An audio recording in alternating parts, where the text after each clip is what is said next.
rated M for mature.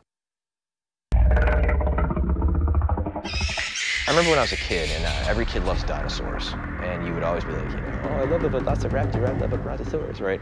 And you could have that chart where you could see the scale of all the dinosaurs, and you'd have that one poor guy who was like 5'9" standing there looking nervous next to the Stegosaurus and the Brachiosaurus and everything, and you have that sense of scale. And I think if you're creating a cool video game universe with monsters, you want to have everything from something that's knee-high to him all the way to something that's 10 to 15 plus stories high and everything in between.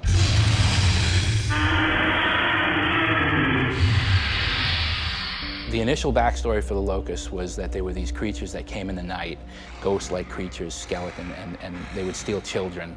There's a myth and a legend in the world of Sarah that would scare their children that creatures come at night, or the boogeyman will get you at night, he'll take the child away if he's not good. Well, over the history of the planet, that's been happening. They've been taking children and stuff, and so what was a real event has become that sort of mythos of legend of, oh, the boogeyman's going to get you. In Gears 2, we're going underground, and it was an opportunity to bring in some of these newer baddies, right? One of the key changes that we have this time around, which actually affected how we balance the game, is the fact that the Locust have a lot more hit reactions. So when the player shoots a few bullets into a Locust chest, the Locust will actually react in a believable fashion and stumble. And when you have a big boomer coming at you with a butcher knife and he's running at you, and you shoot him and he ducks his head and puts his shoulder into it, and you're shooting into his arm, and he's still sort of running against that fire hose, it feels really strong.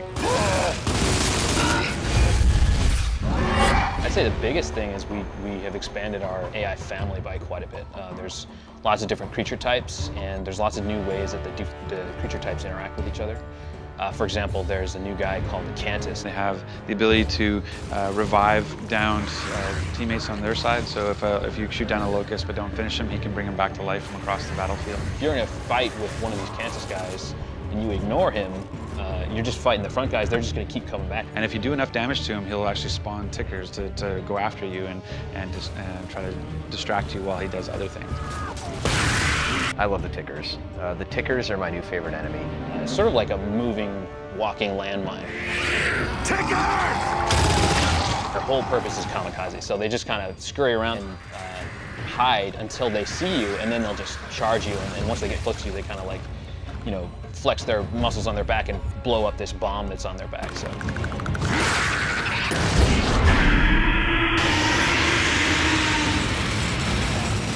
Brumac.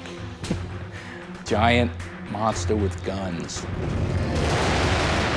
It was the first creature I saw for Gears of War back when I started. He's seen multiple iterations. We have him in Gears 2 now where his armor's off.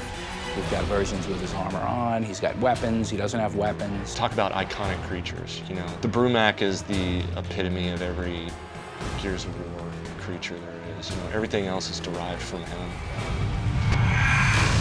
Blood mounts are really cool. One of the most difficult creatures that you'll encounter in the single-player game. He's crazy, they kind of walk on their hands, and they've got these crazy weapon feet.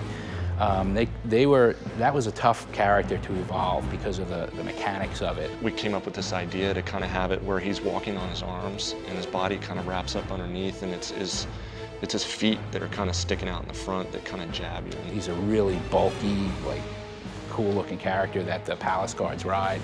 And when he gets close to you, he's deadly.